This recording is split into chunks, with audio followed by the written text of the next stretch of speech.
Bienvenue dans Next Épisode saison 2, votre rendez-vous consacré aux séries télé, un podcast de Séance Radio, la web radio du cinéma. Et en l'an 2, plus de débats, surtout aujourd'hui, plus de respect, j'y crois pas 3 secondes, et plus de tout court, ouais je sens que ça va fighter. Nous, on est comme ça. Et aujourd'hui, une question, l'amour peut-il être éternel ou dure-t-il 3 ans ou 8 épisodes, comme la série Forever, qui s'attache à traiter le sujet. Pour répondre à cette question en 20 minutes, Anaïs Bordage, bonjour. Bonjour. Et Renan Cros, bonjour. Sachez Charline que je vous aimerai toujours. Non, c'est pas la peine de failloter en fait, vous n'aurez pas forcément. Mais ça veut dire quand même que je suis quelqu'un de gentil, donc et faut on m'aider. Et du coup, on se vous voit alors que c'est complètement absurde. Lady, comme ça. Très Lady bien. Charline. Together Forever ou pas, ce sera juste après l'info du jour.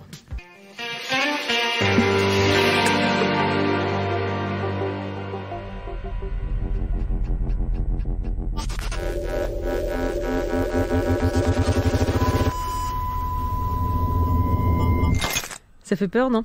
Vous avez toujours rêvé d'être un héros, ce sera plus ou moins bientôt possible grâce à la saison 5 de Black Mirror qui proposera à ses fans un épisode interactif. Vos choix détermineront l'issue de l'intrigue, dont on imagine qu'elle sera de toute façon pas d'une gaieté folle non plus, donc la question du happy end ne se posera pas. Est-ce que vous allez jouer tous les deux ? Pourquoi pas ? Moi, ce concept m'attire pas trop, mais je pense que je laisserai les autres s'y C'est ça, c'est... s'y frotter si vous avant. voulez affronter le dragon, allez à la page 26. Ouais. Si vous voulez rentrer dans le labyrinthe, allez à la page... C'est le livre dont vous êtes le héros, c'est ça ? C'est un jouet, j'imagine que c'est sous forme de Après, jeu de moi, rôle. j'aimerais bien que Charlie Brooker se moque un peu de nous, c'est-à-dire qu'on joue c'est avec ça. le truc et qu'à un moment, on a les acteurs qui se tournent vers nous en disant tu fais quoi là en fait ? T'es en Alors train que de... ce soit un épisode sur les jeux de rôle. Oui, mais que ce soit un truc où en fait on attrape le spectateur et on le questionne lui-même en lui disant mais t'es en train de nous manipuler, t'es en train de m'envoyer dans des situations pourries ou des trucs comme ça, et que l'épisode se retourne contre le spectateur. Charlie Brooker, si tu m'entends, je t'offre mon idée, c'est cadeau, c'est bisous. Bah non, mais j'espère, parce que le principe de Black Mirror me paraît quand même tellement éloigné justement de ça qui me paraît un peu trop naïf quoi. Un peu trop télé-rigolote. Ouais, voilà, donc j'espère qu'il en fera quelque chose d'un peu intelligent quoi. Moi, je compte sur lui pour que ce soit pas rigolo du tout. ça le Bizarrement, sera j'ai pas. Bah, sinon, Si vous si on voulez n'est pas en enculer un position cochon, fétale appuyez sur- à la fin de l'épisode, c'est qu'il a échoué quoi. Ouais, c'est exactement ça. Faut faire l'échelle PLS de Black Mirror. Allez hop, on s'intéresse au couple et à l'amour. Do you remember the time we were here and we saw all those butterflies? Oh, yeah, that was really cool. Where do you think they were all going? Probably the Grand Canyon. That's where I would go if I could fly. Non, le temps ne s'est pas arrêté. Forever est une série Amazon et elle suit June et Oscar, un couple marié depuis 12 ans qui mène une vie tranquille dans une banlieue de Californie. Une vie un peu trop tranquille. June aimerait pimenter leur vie à deux. Et on dit plus rien parce qu'après on se fait tuer par Ronan Cros. Pas On va de essayer spoil. de pas spoiler. June, c'est Maya Rudolph, Oscar, c'est Fred Armisen, 2 personnes extrêmement drôles, c'est incontestable. Mais dans une série qui traite un peu de l'ennui, est-ce que le spectateur se fait aussi? Renan, c'est à vous. Allez-y. La parole est à la Moi, c'est c'est la série que je préfère de la rentrée. Ce sera même une de mes séries préférées de l'année. Je trouve ça incroyable. Mais vraiment incroyable. Et je dis d'autant plus incroyable parce que je vois Anaïs faire la tête devant moi. Je trouve ça extraordinaire. C'est donc notamment écrit par Alan Yang, qui avait écrit Masters of None, qui était déjà une série que j'aimais énormément. C'est-à-dire que, en Et gros... Matt Hubbard de Parks and Rec. Et exactement. Et c'est un mélange des deux, en fait. C'est-à-dire que c'est... Et si on prenait Park of None. l'humour un peu quirky, un peu décalé, un peu étrange de Parks and Rec, c'est qu'on l'appliquait à cette espèce de petit guide de la vie amoureuse qu'était Masters of None. Ce qui me rend... moi, ce qui m'a vraiment bluffé, c'est que quand j'ai vu la série, je ne savais même pas de quoi ça parlait. C'est-à-dire que j'ai pris le premier épisode, et donc on suit Oscar et June, et il y a une première scène qui est vraiment un hommage à la première scène de Lao, de Pixar, et c'est même dit par les 2 auteurs, c'est-à-dire que c'est vraiment un hommage, et on suit donc le quotidien, l'amour, ils se rencontrent, ils sont heureux, et puis on voit petit à petit les scènes qui se répètent, et en fait, en espèce de 5 minutes, vous avez un résumé de ce que peut être une certaine idée de la vie de couple. Et si s'aimer pour toujours, c'était aussi s'emmerder un peu à un moment. C'est ça le sujet de la série. Et si s'aimer pour toujours, c'était s'emmerder un peu. Donc je me disais, le sujet est beau, mais bon, on a déjà un peu vu ça. Et puis arrive la fin de l'épisode 1, et puis l'épisode 2 démarre, et là, vous avez une première surprise. Anaïs va dire que c'est un twist de merde. Déjà, je ne serais pas d'accord. Je démonte. On va la laisser parler, non, Ouais. peut-être après. Non, mais il y a un twist vraiment que je trouve assez couillu. C'est-à-dire que je me suis dit, donc en fait, c'est pas du tout une série rigolote. Et puis l'épisode 2 se déroule, voilà, c'est assez... Maya Rudolph est mon actrice préférée au monde, ça a quand même un peu aidé, c'est vraiment, je l'aime d'amour, elle me fait rire, elle est dans The Good Place Ça, on est aussi. d'accord. Dans The Good Place, elle me fait crever de rire. Là, elle est pas dans un registre comique, elle est dans un truc vraiment d'émotion, de bizarrerie. Bon. Et puis arrive la fin de l'épisode 2, je me dis mais qu'est-ce que c'est que ce truc? Et là l'épisode 3, je me dis ah ouais donc c'est ça. La série parle de ça. Et puis à la fin de l'épisode 3, je me dis ah non, et à chaque épisode, j'ai reformulé ce que j'attendais de la série. Et en fait, je pense que le sujet, c'est parce que je suis un peu con, c'est ça que vous allez dire? Non, c'est exactement toutes les raisons pour lesquelles Maniac vous a copieusement fait chier. Mais c'était il y a une semaine déjà, et en une semaine, je peux changer d'avis. Mais surtout, je pense qu'il y a quelque chose dans Forever qui tient déjà, c'est sur 26 minutes, 30 minutes, 30 Parfois minutes. 35, quand même Parfois vraiment 30. pousser le bouchon. Oui, exactement. Et qu'on est dans un rythme hyper quotidien. Et puis moi, le sujet, je le trouve totalement génial. C'est un sujet à la Woody Allen. On peut pas raconter exactement quel est le sujet, mais c'est vraiment un truc que Woody Allen aurait pu écrire dans les années 70, 80, où il y a une idée de série qui est formidable. Et surtout, c'est pour moi la meilleure série aujourd'hui qui vous raconte ce que peut être le couple. T'aimes Woody Allen, toi? J'ai aimé Woody Attention. Allen. D'accord, ok. J'ai aimé Woody Allen. À la parole, à l'accusation. Anaïs Bordage. C'est faux. Non, pardon. Objection. Non, alors déjà, les twists. Elle va les révéler, elle est folle, elle est incontrôlable. Couper son micro. Non, j'aurais aimé en fait ressentir ce que tu as ressenti en regardant la série. Le problème, c'est que je suis peut-être arrivée 20 minutes après tout le monde, donc j'ai vu... Ah bah ouais. Je ne me suis pas fait spoiler. J'ai juste vu que la série s'appelait Forever et que ça parlait et qu'il y avait des twists. Donc en fait, si vous avez 3 neurones, a priori, vous comprenez très rapidement ce que ça va être le twist. Et quand vous arrivez à la fin de l'épisode 1, vous comprenez assez Charline, vite elle a pas compris, ce qui va se passer dans l'épisode 2, quoi. C'est-à-dire que très très vite, on comprend où ça va. Et du coup, moi, je trouve quand même que c'est très basique, quoi, comme idée. Et le problème, c'est que moi, effectivement, c'est une réflexion sur l'ennui et je trouve que c'est un très très beau sujet. Mais moi, le problème, c'est que je me suis vraiment ennuyée et principalement parce que ces personnages ne m'intéressent pas du tout. Je trouve qu'ils sont très mal développés. Pour moi, les 2 meilleurs épisodes sont les 2 premiers, donc avant que l'intrigue principale démarre, mais parce que c'est là J'aime bien parce qu'on fait des secrets et l'auditeur, il est un peu perdu. Mais bon, si vous allez jusqu'à la reco, je pense que vous comprendrez assez vite. Ah non. Mais disons que c'est pas la seule série à parler de ce sujet en ce moment et c'est vraiment la plus chiante des deux et voilà. Le problème, c'est que ces personnages, ils sont pas développés, ils sont pas intéressants. On a rien. En fait, c'est hyper maigre. On a 8 épisodes, mais pour moi, tout ça aurait pu être raconté en 3 ou 4. Vraiment grand max. Pas du tout. On a Catherine Keener, qui est quand même une actrice formidable, qui a 10 répliques et qui sont quasiment que des répliques d'exposition. Son personnage est incroyable. Mais non, il est hyper chiant. En gros, c'est un personnage qui vient mettre le désordre dans ce couple sans mais dire oui, mais pourquoi. de la manière la plus chiante possible. Vraiment, en fait, tout est au degré 0. C'est-à-dire qu'on a l'impression que la consigne qui a été donnée à tout le monde, c'est vraiment vous en faites le moins possible. Il faut vraiment que ce soit cool. Donc il n'y a pas d'émotion. Ça voilà. nous fait du bien par rapport à Maniac où ils en font des caisses. Là, non, on est n'importe dans du slow burn. On est dans du truc où c'est On est dans du slow burn. Mais non, parce que pour qu'il y ait du slow burn, il faut que ça burn à un moment. Là, ça burn pas, en fait. Ça burn complètement. C'est-à-dire que Fred Armisen, donc, qui est vraiment qui était dans le SNL et qui est un acteur. Qui a un talent comique incroyable, et Maya Rudolph aussi. Et en fait, Maya Rudolph, qui est aussi une très bonne actrice dramatique, pas que comique, et qui est très bonne dans la série, mais qui a pas grand chose à se mettre sous la dent. Et je trouve que c'est le cas de tous les acteurs.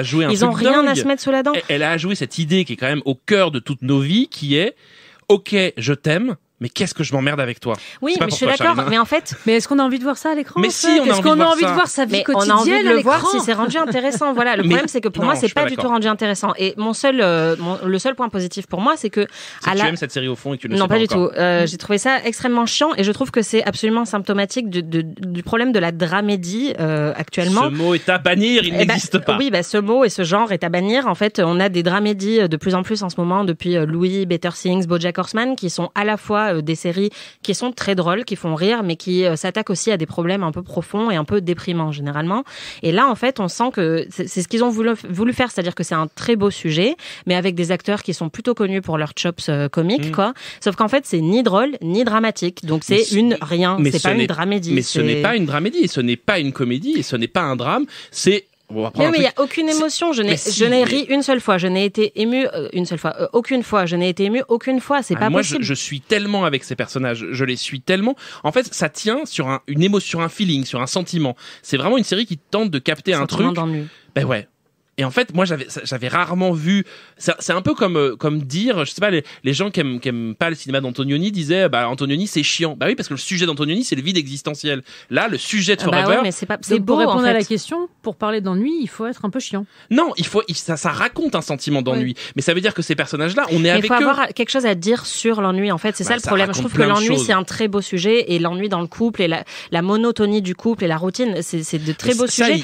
Et on sent qu'il le touche. Il l'évite très vite. C'est-à-dire que au bout du 5e épisode, c'est déjà plus le sujet. Il y a ce fameux épisode 6 dont on ne va pas trop parler, mais qui est... On ne parle pas du 1. On ne parle pas de la fin du 2 et on parle surtout pas du 6. Mais non, mais c'est vraiment, par exemple, l'épisode 6, bon, c'est non, mais en fait, ce qu'on peut dire du 6, c'est que c'est un épisode qui se situe en dehors du reste de l'intrigue. Et pour moi, en fait, sauf le dernier plan qui ramène. Voilà. Mais qui pourrait vraiment fonctionner tout seul, un peu comme un cours, quoi. Et il fonctionne très bien pour moi dans la série, même si ça a déjà été fait, mais en fait. Ça a été fait par Alan Young dans Masters of None, en fait. Voilà, c'est ça. Et même le montage dont tu parlais au tout début de la série a déjà été fait dans Master of None aussi, avec le couple dans la saison 1. Et en fait, mais par contre, cet épisode 6, au moins, je trouve qu'il a le mérite de vraiment expliquer en un épisode ce que toute la série n'arrive pas à illustrer, en fait. C'est-à-dire pourquoi on choisit le confort d'une relation qui nous plaît pas vraiment, plutôt que de prendre un risque et de se lancer dans quelque chose qui va peut-être pas payer, mais qui est passionnel. Tout ça, c'est raconté dans 20 minutes, alors que le reste de la série n'arrive pas à le dire. Mais non, c'est le versant inverse. L'épisode 6 raconte les gens qui pourraient vivre une autre vie et qui ne la vivent pas, alors que toute la série raconte les gens qui ont les pieds dans la merde de cette relation et qui sont ensemble, et ils sont ensemble. Qui pourraient vivre une autre vie aussi et qui ne la vivent pas non plus. C'est ce que raconte la suite de la série. Il y a toute une dernière partie de saison où justement les personnages...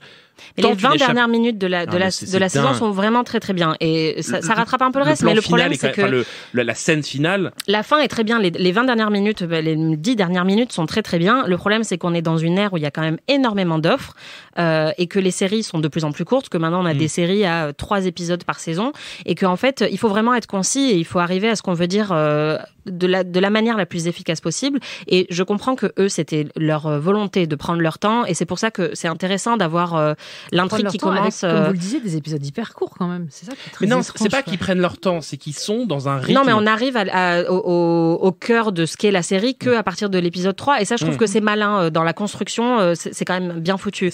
Après, le problème c'est que pour moi, du 3 au 6, ils auraient pu faire tenir ça en un épisode. Je trouve qu'il y a vraiment un creux au milieu de la série. Mais parce qu'on est habitué à l'hyper-péri. Il y a des intrigues secondaires dont on se fout complètement. On a un gamin, qui fait des blagues politiquement incorrectes, et c'est censé être drôle, mais en fait, on s'en fout complètement. On n'est pas là pour ça. On est là pour ce couple.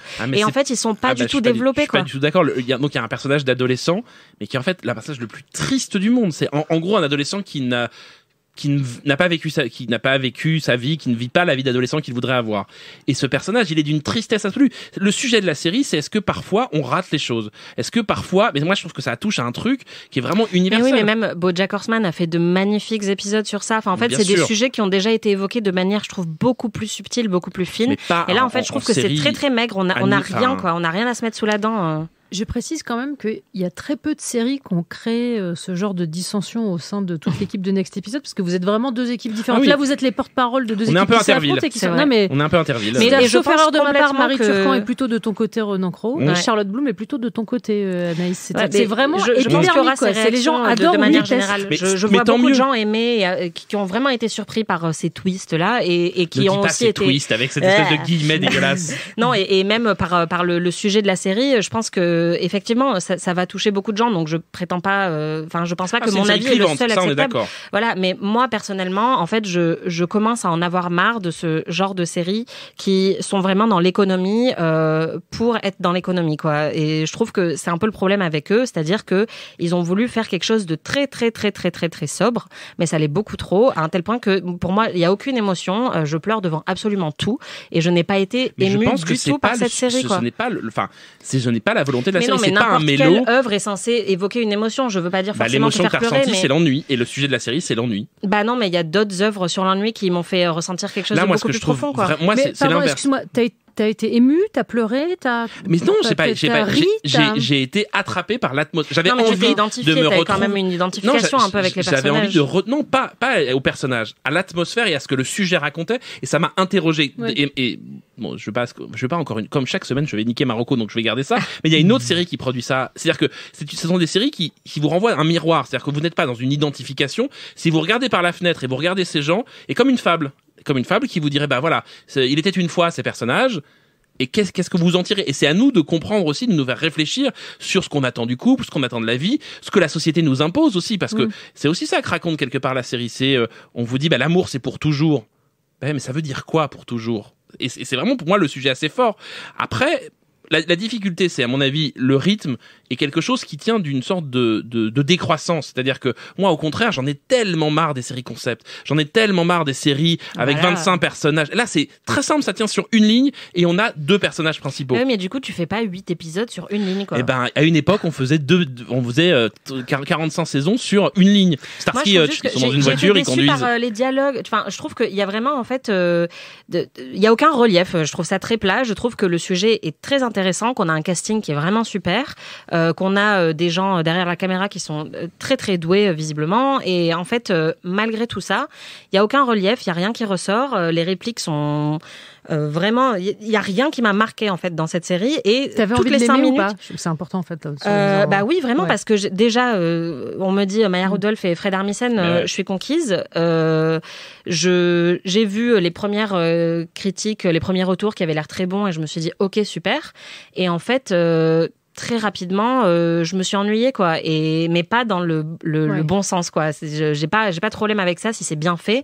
Là, je trouve que l'ennui était pas représenté de manière profonde ou intéressante. Ça m'a pas du tout fait réfléchir. Mais ça tient aussi à l'humour, à mon avis, de Fred Armisen, de Maya Rudolph, qui sont vraiment, je disais slow burn, vous vous moquez de moi, Charline Roux, pas du tout. C'est vraiment sur l'étirement. Fred Armisen et eux. Ah oui, non, mais ils sont hilarants, mais même dans SNL, dans leurs sketchs où ils sont très frustrants, comme ils peuvent l'être parfois dans la série, où c'est juste là, la séquence on a envie de les secouer, mais ça marche très bien dans SNL. Là, je trouve que ça marche pas, parce que même le ton de la série est très sérieux. Je trouve que ça se prend beaucoup trop au sérieux. La scène qu'on vient d'entendre où il lui dit tu te souviens des papillons qu'on a vus, et vous regardez ça et vous dites mais je vais crever si je vis avec ce type. Oui, c'est ça. Mais du coup, c'est intéressant dans le premier épisode parce que justement, on se dit ok, bon là clairement, il faut qu'il y ait quelque chose qui pète. Le problème, c'est que la confrontation n'arrive qu'à la toute fin de la série, alors qu'elle aurait pu arriver au 3e épisode, qui aussi aurait pu être le dernier. Et après, on aurait pu faire autre chose de notre vie. Parce qu'à un moment de la série, ce personnage-là, au départ, la série, on est contre lui. Et on est avec elle. Et on est là, putain, il est vraiment relou, mais casse-toi et tout. Et puis, à un moment, tout le principe de la série, c'est de faire des vases communicants et de dire, mais en fait, ce type-là, il est peut-être très gentil, en fait. Il lui apporte peut-être quelque chose qu'on n'a pas compris. Et donc, moi, c'est tout ce jeu de va-et-vient. Et ça, on l'a dans les 20 dernières minutes que moi, j'ai vraiment trouvé bien. Moi, je trouve qu'on l'a dès l'épisode 3, dès l'épisode 4. Et puis, quand elle fait quelque chose, donc il y a le personnage de Catherine Keener qui apparaît. J'adore ce truc de on peut rien dire. Cette société secrète. Ah non, c'est encore mais vraiment, si vous avez vu une photo promo de la série et que vous avez vu le titre, a priori, c'est vraiment pas compliqué, quoi. Je vais mettre je peux faire un petit. Moi, j'étais vraiment très énervé de voir des journalistes qui spoilaient la série dans des papiers. Mais je trouve que c'est vraiment pas. Pour le coup, les mecs se font chier à écrire une série où il y a un peu des twists, il y a un peu d'effets de surprise. Si c'est pour la balancer tout de suite, c'est pas cool, en fait. Le public a aussi le droit, enfin nous on est critique, on est un peu privilégié, aussi le droit de découvrir les séries vierges de tout, même si c'est compliqué, on est d'accord. Moi j'ai lu que des gens qui disaient surtout ne vous faites pas spoiler, et donc moi j'en ai lu qui commençaient déjà à dire c'est qu'il y avait des twists, mais déjà je trouve que dire un twist. Alors, est-ce que je peux me permettre justement, du coup, avant les recos, de prévenir nos auditeurs aimés que s'ils n'ont pas vu la série, peut-être c'est le moment d'exceptionnellement ne pas écouter la reco, si toutefois ça donne des indices derrière une passoire sur comme Canal+, pour voir le crypté. Voilà. Tout à fait. Comme ça. Reco, Anaïs. Alors, spoiler. Je vais faire 2 recos. Une, si vous n'avez pas aimé Forever, regardez The Good Place, qui est la version beaucoup plus drôle, beaucoup plus intelligente, beaucoup plus riche, vraiment. Mais c'est une série où il faut faire pause tout le temps pour rattraper tout ce qui est dit, tous les commentaires qui sont faits. Voilà, c'est vraiment génial. Et d'ailleurs, eux-mêmes sont fans de la série, ils l'ont dit. Et aussi où là, pour le coup, en termes de twist, c'est une avalanche et c'est même un challenge. Mais c'est des qui twists se donne. narratifs de structure de la série. C'est pas des twists des personnages. Oui, mais c'est pareil. Mais du coup, voilà. Enfin, c'est vraiment ça. C'est impressionnant, autant en termes de structure qu'en termes de blagues. Voilà, c'est hyper divertissant et en même temps, ça touche des concepts philosophiques très intéressants et très profonds. Enfin voilà, c'est sublime et c'est une des séries les plus intelligentes du moment. Et si vous avez bien aimé Forever, il y a une autre série qui est à peu près que des épisodes comme l'épisode 6 qui s'appelle Easy. Il y a 2 saisons sur Netflix et en fait, c'est chaque épisode est un épisode déconnecté des autres. Le seul lien, c'est que ça se passe à Chicago et c'est que des couples en fait. Donc c'est vraiment l'amour moderne dans toutes ses formes, toutes ses configurations, à tous ses stades, avec des couples de tout genre, toutes orientations sexuelles, toutes couleurs de peau. Et c'est vraiment... alors forcément, il y a des épisodes qui sont meilleurs que d'autres, mais c'est vraiment intéressant. Et si vous avez bien aimé la vibe de Forever, et notamment de l'épisode 6, vous aimerez beaucoup Easy. Moi, c'est une reco pas très originale, mais en fait, qui est en lien vraiment avec Forever. C'est Masters of None, qui a été également écrit par... C'est pas original. C'est pas original du tout. Pardon, C'est une de mes je séries déconne. préférées. Je sais que c'est pas très politiquement correct d'aimer Aziz Ansari, mais quand bien même ce qu'il est, voilà, sa série, je la trouve tellement géniale. Et je pense que ça tient beaucoup aussi à l'écriture d'Alan Young. C'est ce qu'on voit quand on voit Forever. C'est-à-dire qu'on voit aussi la patte d'Alan Young sur le travail d'Aziz Ansari. Pour moi, c'est vraiment la série, le modèle absolu de ce que moi j'aime dans la comédie, c'est-à-dire la comédie qui vous apprend à vivre et qui vous apprend à mieux vivre. Et c'est donc l'histoire d'un personnage qui tente d'exister et de gérer ses relations amoureuses et de gérer aussi qui il veut être. Et c'est vraiment, je trouve, pareil, c'est une série d'ambiance, d'atmosphère, de mood, c'est pour donner un truc de pubard, mais c'est vraiment ça. C'est-à-dire quand je regarde ça, ça m'interroge moi-même. C'est-à-dire que la série me renvoie à moi-même en me disant, mais et toi, tu ferais comment? Est-ce que toi, tu te comportes comme ça? Est-ce que tu apprendrais à faire des pâtes? Est-ce que tu apprendrais à faire des pâtes? Et puis, voilà, il y avait un philosophe américain qui avait écrit un livre qui s'appelle Le cinéma nous rend-il meilleur? J'ai l'impression que Forever et Masters of None sont des séries qui nous rendent meilleurs. Boum! Vas-y! Bah, moi, j'ai pas vu de changement toi. flagrant chez toi depuis que t'as regardé ces séries. Moi, ça me rend excuse-moi de pire te le parce que dire. ça me fait consulter mon téléphone toutes les 5 minutes pendant que je le regarde, donc ça me rend vraiment Tu finiras au bad place. très mauvaise. Ouais, exactement. Bah voilà, on finit par un spoiler. Et bah bravo, super, merci beaucoup Anaïs Bordage, merci beaucoup Roland Cros. Next épisode c'est terminé, rendez-vous mardi prochain, même heure.